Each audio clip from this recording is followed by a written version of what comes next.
Halo teman-teman sekalian, pada video kali ini kita akan membahas tentang apa yang dimaksud hukum Pascal untuk fisika kelas 11. Nah, pada pembahasan pertama, kita akan mencoba untuk memahami kesimpulan yang didapatkan oleh Pascal pada eksperimen yang dilakukannya pada tabung yang diisi zat cair.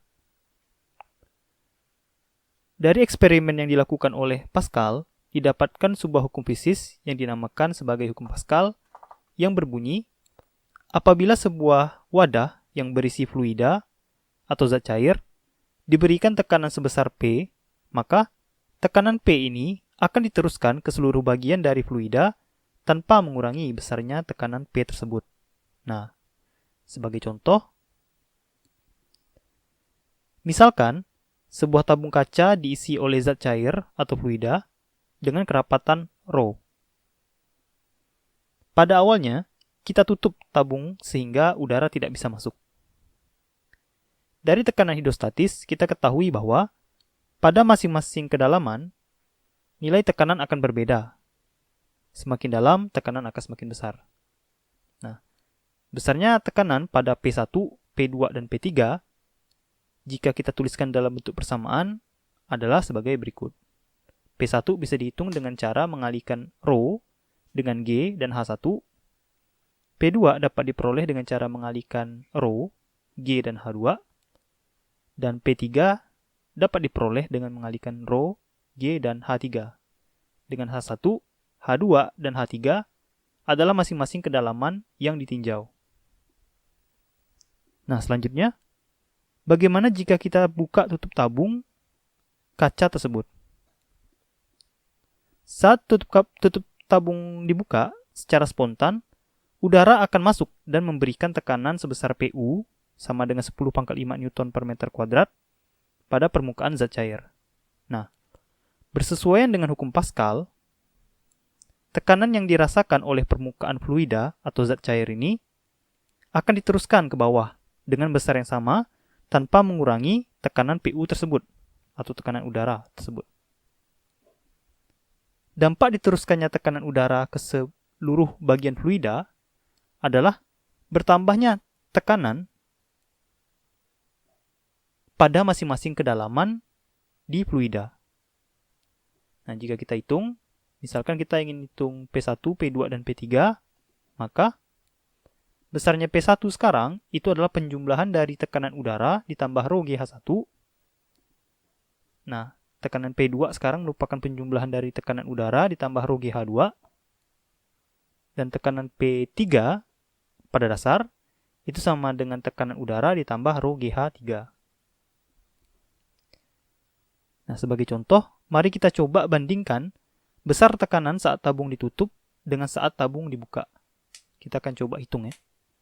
Nah, misalkan sebuah tabung berisi fluida dengan massa jenis 800 kg per meter pangkat 3. Jika tabung ditutup, kita diminta untuk mencari besarnya tekanan pada saat H sama dengan 0,1 meter, H sama dengan 0,5 meter, dan H3 sama dengan 0,75 meter.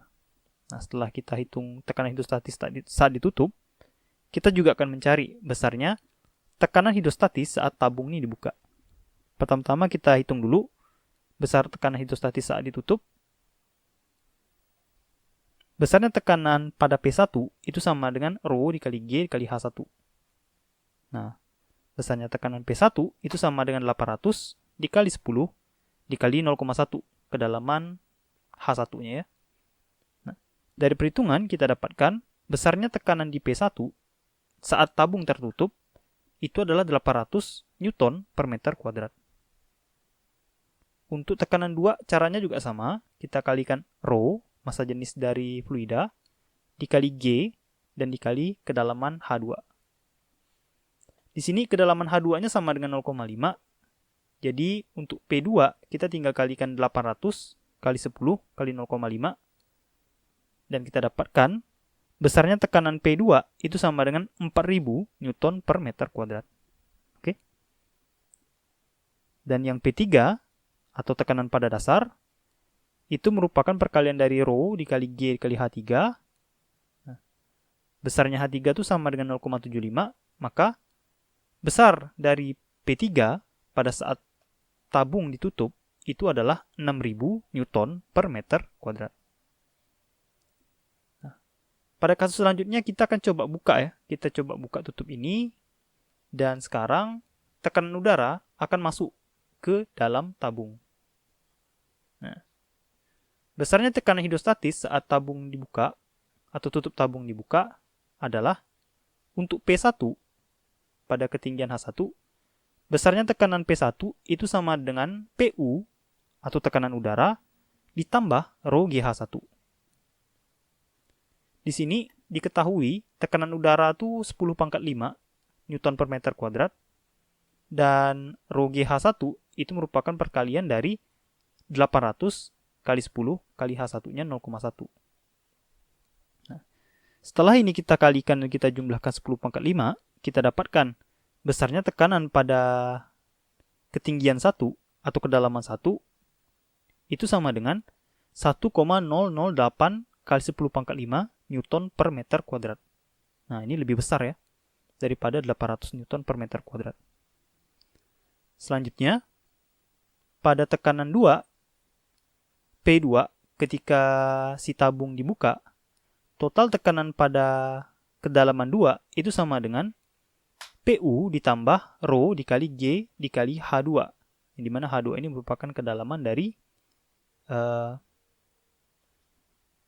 posisi kedua kita gitu, yang kita tinjau. Nah, di sini sama seperti sebelumnya, PU-nya kita gunakan 10⁵, rho-nya 800, G-nya 10, dan H2-nya sama dengan 0,5 meter dari soal ya. Nah, ketika kita kalikan ini dan kita jumlahkan dengan 10⁵, kita dapatkan besarnya P2 itu sama dengan 1,04 kali 10⁵ Newton per meter kuadrat. Nah, ini jauh lebih besar daripada tekanan saat si tabung itu ditutup. Yang terakhir adalah tekanan P3.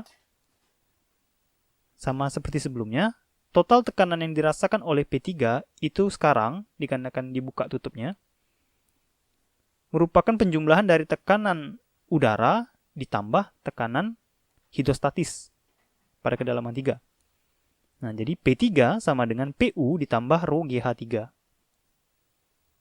Dengan PU-nya sama dengan 10⁵, rho-nya 800, G-nya 10, dan H-nya 0,75.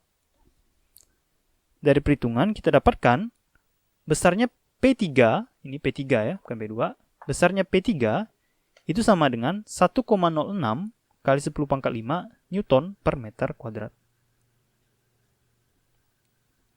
Nah, dari perhitungan dapat kita lihat saat tutup dibuka, tekanan akan diteruskan sebesar PU dari permukaan hingga ke dasar tabung. Jadi saat tutup dibuka, si tekanan PU ini bakal diteruskan dari permukaan hingga ke dasar tabung. Nah, tekanan PU yang diteruskan ini mengakibatkan besarnya tekanan total pada masing-masing kedalaman H1, H2, dan H3 bertambah sebesar PU sama dengan 10⁵ Newton per meter pangkat 3. Jadi dikarenakan adanya tekanan udara, sekarang tekanan hidrostatis menjadi lebih tinggi pada masing-masing kedalaman P1, P2, dan P3. Kita lanjutkan. Ada hal yang menarik ketika kita terapkan hukum Pascal ini pada sebuah pipa U dengan luas permukaan yang berbeda pada masing-masing kiri dan kanan. Nah, misalkan pada bagian kiri pipa, luas permukaan adalah A1, dan pada bagian kanan pipa, luas permukaan adalah A2. Di sini A1 kita buat lebih kecil daripada A2. Nah, misalkan tabung ini kita isi dengan fluida ya, atau zat cair, dan kita coba tekan tabung sebelah kiri dengan gaya A1. Jadi kita tekan luas permukaan A1 dengan gaya F1. Nah, gaya F1 ini akan menghasilkan tekanan sebesar P atau P1 pada tabung sebelah kiri. Bersesuaian dengan hukum Pascal, tekanan P ini akan diteruskan ke dasar tabung, ke bagian samping tabung, dan akhirnya sampai ke luas permukaan A2. Nah, dikarenakan tekanan P1 diteruskan tanpa berkurang di dalam fluida, maka sekarang pada luas permukaan A2 bekerja tekanan P yang besarnya sama dengan tabung di sebelah kiri. Nah, untuk membedakan tekanan pada A2, kita beri nama P2 sebagai tekanan untuk luas permukaan 2 di sebelah kanan. Namun, P2 ini besarnya sama saja seperti dengan P1, hanya saja kita berikan label agar kita tahu bahwa P1 di sebelah kiri, P2 sebelah kanan. Nah, tapi besar dari P1 dan P2 ini adalah sama gitu ya. Nah, sekarang secara matematis, menurut hukum Pascal, kita dapat tuliskan bahwa P1 itu sama dengan P2.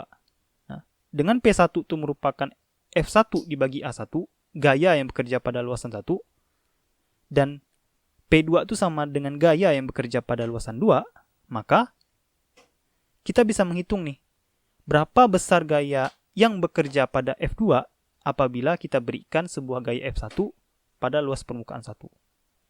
Di sini, apabila kita berikan sebuah gaya F1 pada luas permukaan 1, maka akan muncul gaya F2 yang besarnya sebanding dengan besar gaya F1 dan luas permukaan A2, serta berbanding terbalik dengan luas permukaan A1. Jadi, semakin besar gaya F1 dan luas permukaannya, maka makin besar gaya F2 yang dihasilkan gitu ya. Untuk melihat gimana jelasnya, mari kita coba misalkan si gaya F1 itu adalah 15 Newton, luas permukaan 1 sama dengan 0,02 meter per kuadrat, dan luas permukaan A2 itu sama dengan 0,2 meter kuadrat. Jadi di sini kita memberikan sebuah gaya 15 Newton pada luas permukaan 0,02 meter kuadrat. Dan kita ingin menghitung berapa gaya yang dihasilkan pada luasan A2 di sebelah kanan. Jadi kita dorong dengan gaya F1 di sebelah kiri, kita ingin menghitung berapa besar yang dihasilkan, gaya yang dihasilkan di sebelah kanan.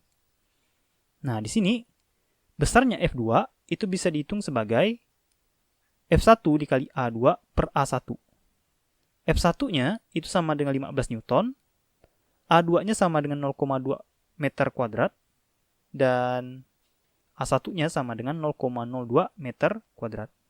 Nah, dengan demikian, jika kita coba hitung, 15 kali 0,2 itu sama dengan 3, 3 dibagi 0,02 itu sama dengan 150 Newton.